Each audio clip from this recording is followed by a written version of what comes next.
All right, everyone, welcome to Caring for People and Planet through Social Enterprises, a Fort Worth example. I'm Sandy Bauman, the Sustainability Coordinator here at the UNT Health Science Center in Fort Worth, and I'm your host for today. So we've been part of the GEW event in the past, and we're excited to be part of the Global Entrepreneurship Week Fort Worth happening now through Saturday.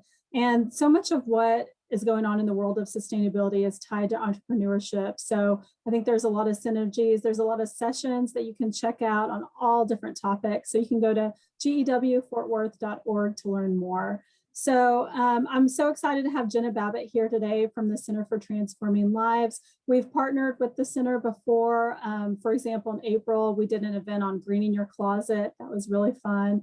And so happy to have her here. And really, it's just going to be kind of conversation style. You can feel free to put questions or comments in the chat. We will have a time for questions at the end.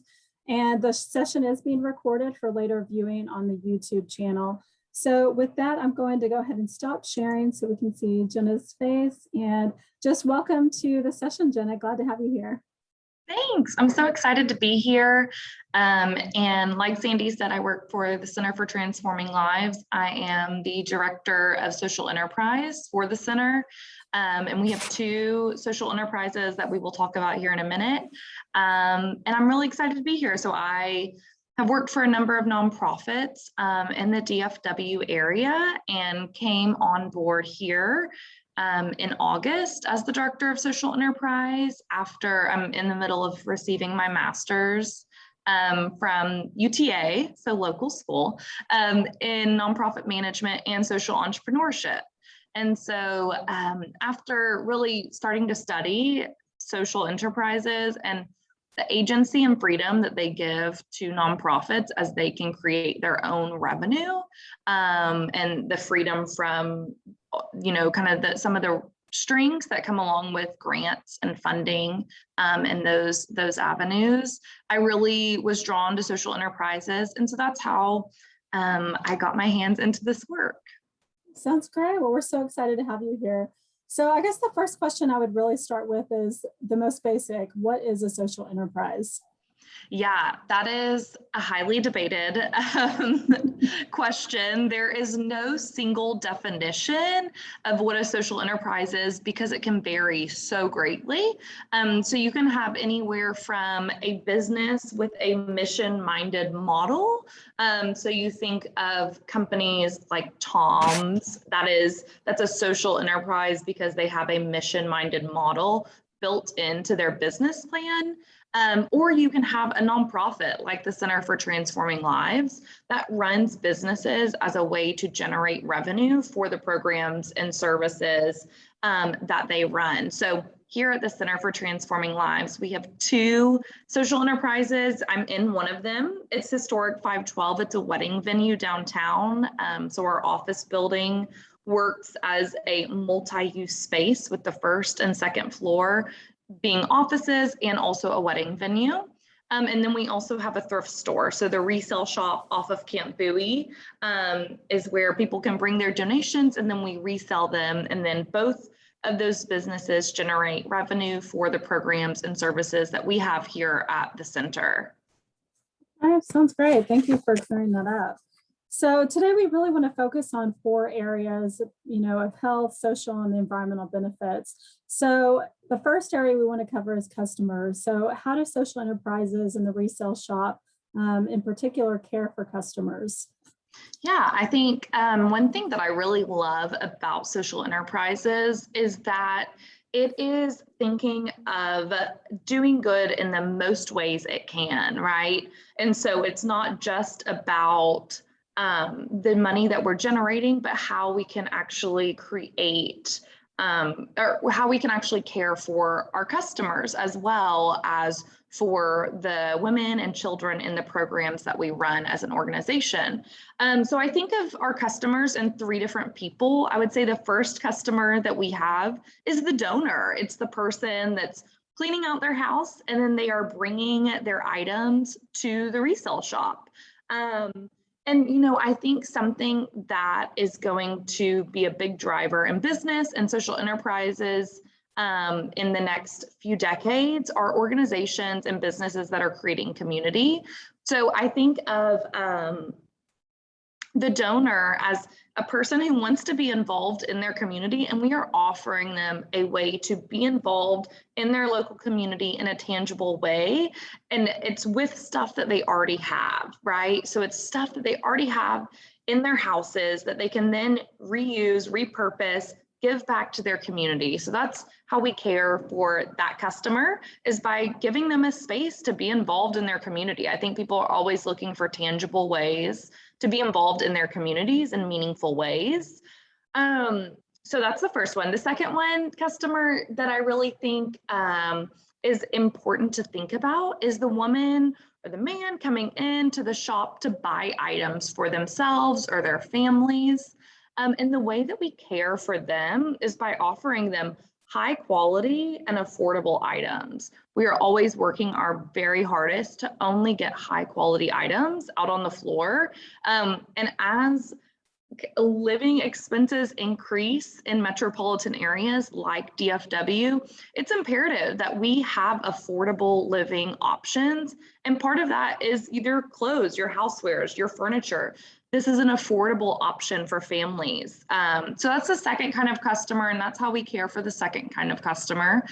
And then the third one, and potentially my favorite, but don't tell the others, is we get to utilize the furniture, the clothes, the items in our store for the women and children that we work with. So they receive resale bucks from their case managers, and then they get to shop our store for free. And I just think what a fantastic way to care for people, but by offering them great high quality items that are in their sizes. You know, like last week I worked with two families and I got some emails and it said, hey, we need a jacket for a size 6 to 7-year-old, a winter coat, you know, it's getting colder. And I was immediately able to grab 2 winter coats, one with brand new tags on it, one gently used. And then we also had an older teenager who needed items. And we were immediately able to get them shoes, jeans, t-shirts, jackets, and we just have a plethora of stuff to choose from. And so how we're caring for them is by offering them high quality items for free, because that's where they are in life right now. They need items that are accessible, great quality, but free. So yeah, those are the 3 types of customers and really how we care for each of them. That's great. It's great to hear about just the service. And I love how you pulled in those 3 different characters, from donors to the people who are shopping there to the people that you'll serve in. So, so thank you for that. So the second area we really wanted to focus on is how you care for employees. Yeah, I think something that I really try to think about when caring for employees is centering dignity in our work. I think it's imperative, especially as nonprofits, right? We often really value the work that we do, and then we sometimes forget to value the workers. And it's imperative that we live out our mission, and our mission as an organization is to create cycles of financial and emotional well-being. That's pretty clear and concise, and we can do that through valuing the dollars that we pay our employees, making sure that it's not just a minimum wage, but it's a living wage, and bringing those up to a certain level if they're not where they need to be. And that's centering dignity, right? Paying people what they need to live is centering dignity. I think caring about employees beyond the work that they do is centering dignity. If you have a family, you know, it's allowing people to go and take care of their family when they need to. So any way that we can center dignity in our work, we feel like we're caring for our employees. So caring for the individual, caring for their family, being invested in them as a human. We also, a fun thing that we do as an organization is that we offer a self-care day each year. So you get to take that when you're not allowed to take it to help your kid. You're not allowed to take it to help your spouse. You're only allowed to take it to take care of yourself. And I think the more we can model it, the more people will know we're serious and it's not just a gimmick, right? That it's like, we want to value self-care and taking care of yourself, and not just taking care of the women and children that we work with. Yeah, it sounds like y'all really value your employees, and I love that self-care day idea. So I definitely want to try to see if we can get something like that here at the Health Science Center. I love it. All right, well, so our third area of focus is really about the environment. And I know since you're the resale shop and you inherently help the environment through the reuse of items, but can you briefly kind of, explain a little bit about how buying secondhand helps the environment for those who may not be familiar with it? Yeah, so there's 5 R's when it comes to thinking about environmental impact, and it's reduce, rewear, recycle, repair, and resell. So however we can implement those 5 R's, we are trying to do that. So the fashion industry, unfortunately, is not great for the environment. It has done some damage. And so about 100 years ago, there was no fast fashion, right? There was only 2 to 4 seasons of clothing each year. And now you go into Zara or you go into H&M or you go into Target, wherever you're buying clothes, you see new stuff every single week. You're having 50 to 100 new fashion seasons each year. So the demand on the market to produce and to produce and produce is overwhelming for our environment. So some sad facts about the fashion industry is that the average American generates about 82 pounds of textile waste every single year. And we know that, where does this stuff go? It goes into landfills, it goes onto our earth, and it goes into our oceans, and it's costly, right? Another fact is that clothing production is the 3rd biggest manufacturing industry after the automotive and technology industries. So textile production contributes more to climate change than the international aviation and shipping industries combined. So you can just imagine, the fashion industry needs an overhaul. It needs to be more mindful of its impact on the environment, its output, and its continual, constant production. And so how do you kind of provide an alternative to that other than producing slower fashion? You buy stuff secondhand. You recycle that stuff. There's also upcycling, which is where you take an item that isn't working for you and you alter it to make it work for you.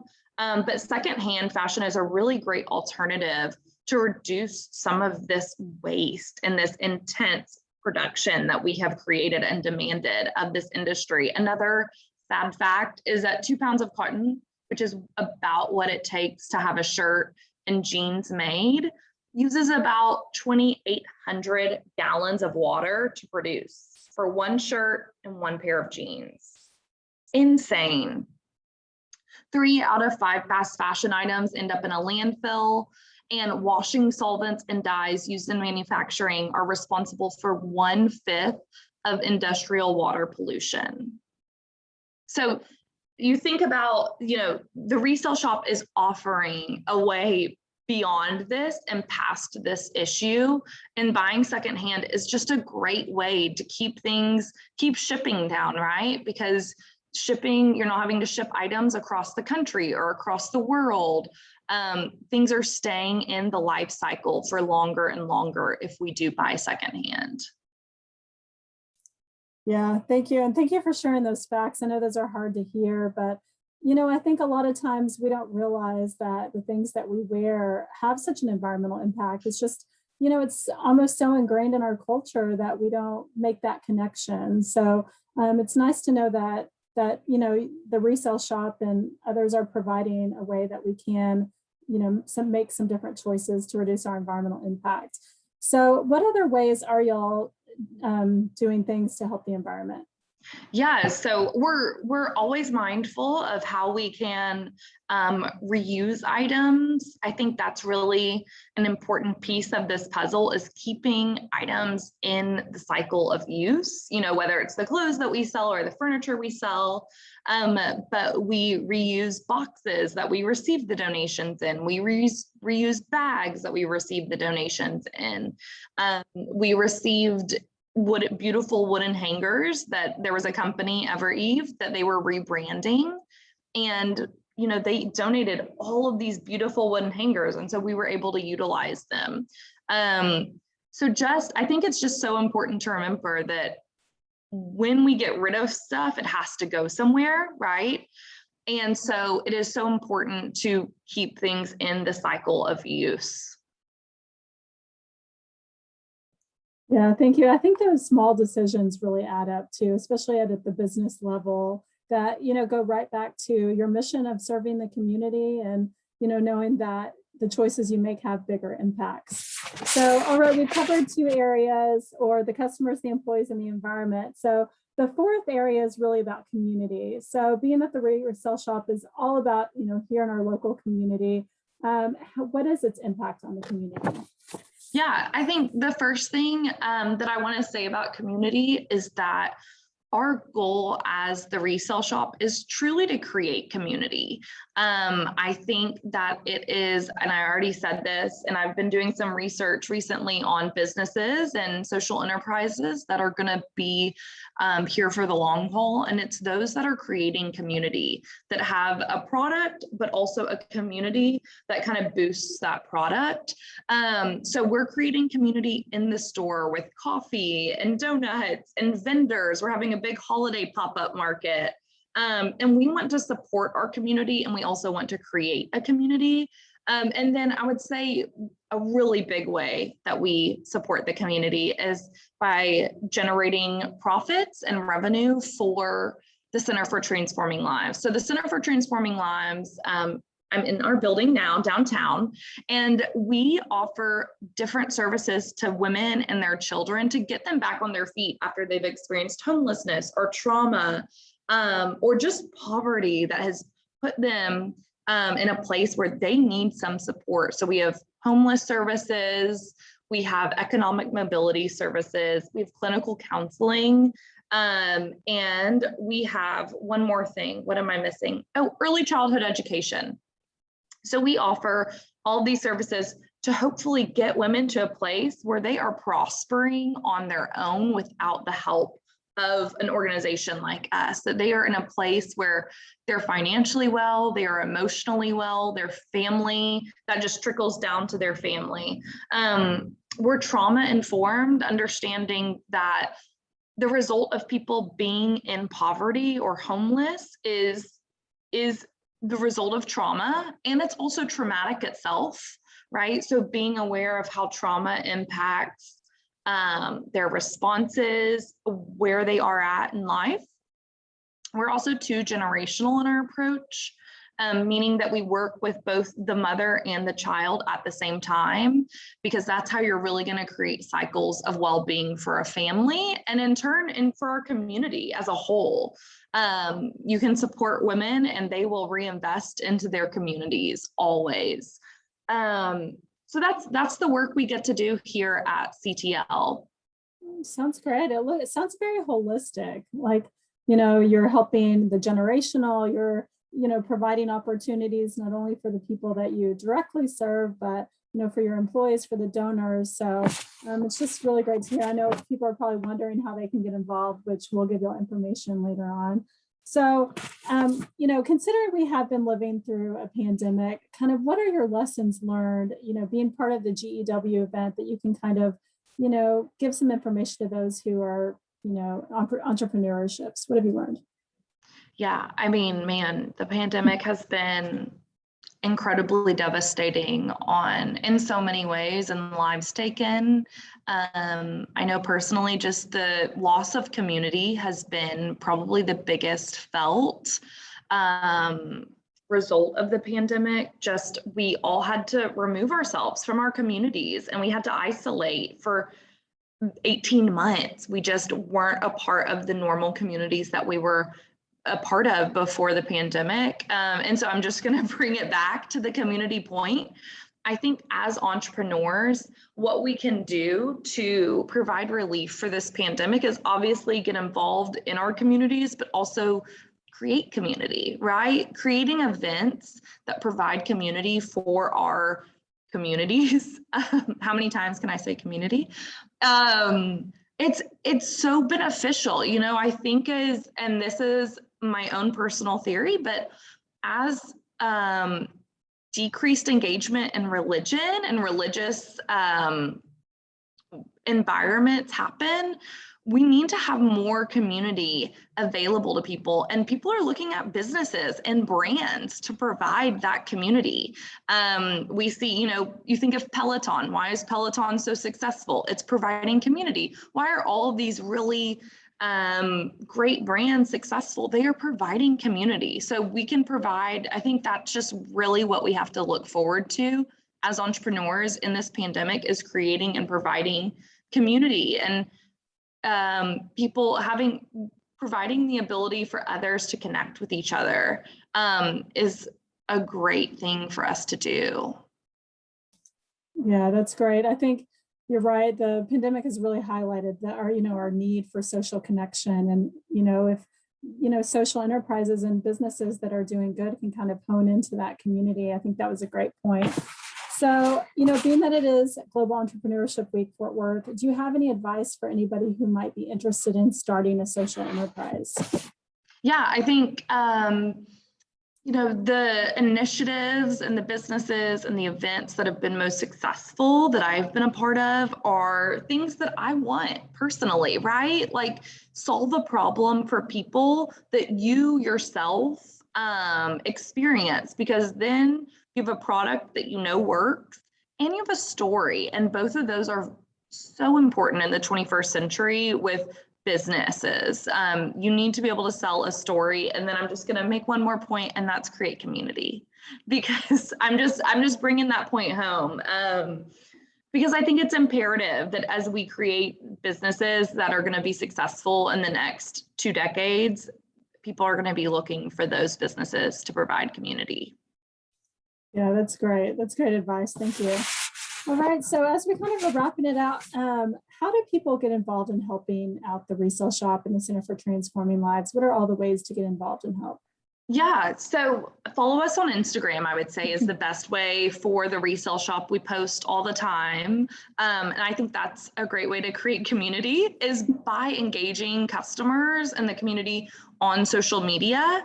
It's, your phone to their phone, right in their back pocket. So follow us at the Resale Shop FW on Instagram. We're always looking for volunteers at CTL to help out as career coaches or financial coaches. So you can go to our website and sign up there. And then I think for the Resale Shop, the best way to get involved is to host a donation drive. Host a donation drive with your church, with your small group, with your Sunday school, with your class at school, with your kids' class, the parents in your kids' class. In your neighborhood, after you have a big garage sale, whatever's left over, come donate it to the Resale Shop. Keep items in the cycle of use, and donating them to a local nonprofit is going to be a lot better for the environment and for the community than donating to maybe a larger international, national nonprofit as well. Yeah, that sounds good. And for those of you, I know we have several people joining us from the Health Science Center. The Resale Shop is just down Camp Bowie, probably, I don't even know if it's about a 10-minute drive away, not even that long. But, and I do want to give everybody information. So we are doing a community recycling event this Thursday from 12 to 3. Sorry, I have my motion sensor light going on. But we are going to be collecting donations for the Resale Shop. So if you have any clothing that you want to come donate, you can bring that to the same event. So I am going to copy that link to in the chat. So, and then with that, we just want to open it up for any questions or comments. Does anybody have any questions, comments?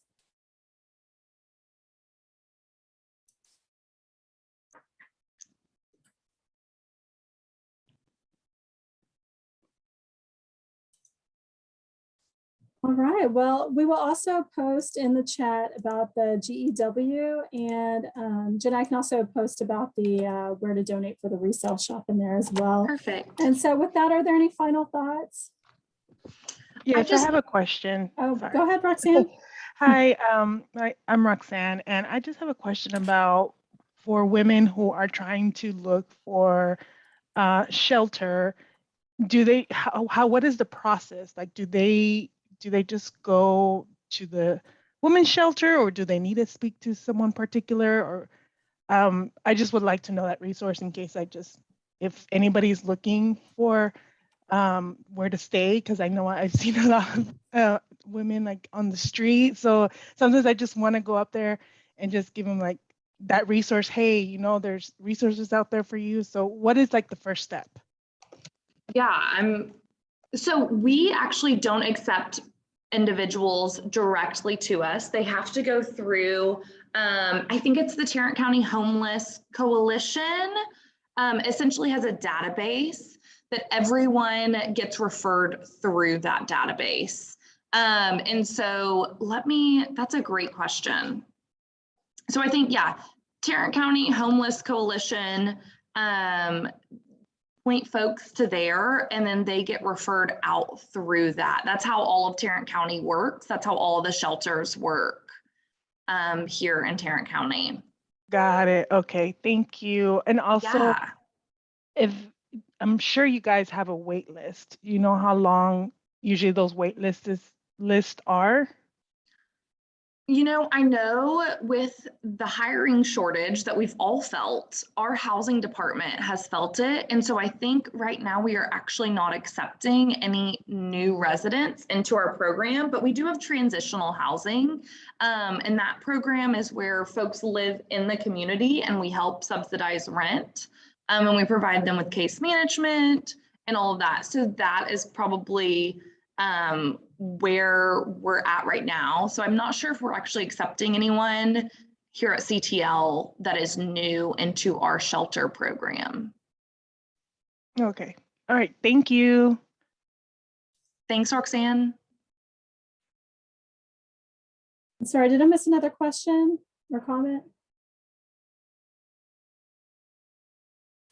All right. Well, we just want to thank again, Jenna, thank you for your time. Thank you for the wonderful comments and especially the takeaway about community and how important that is. I think that's really valuable, whether everybody's looking towards entrepreneurship or other careers or opportunities. So thank you so much. Again, we do have this session recording on YouTube, so we can send that link to all the registered attendees. So thanks everybody for being here.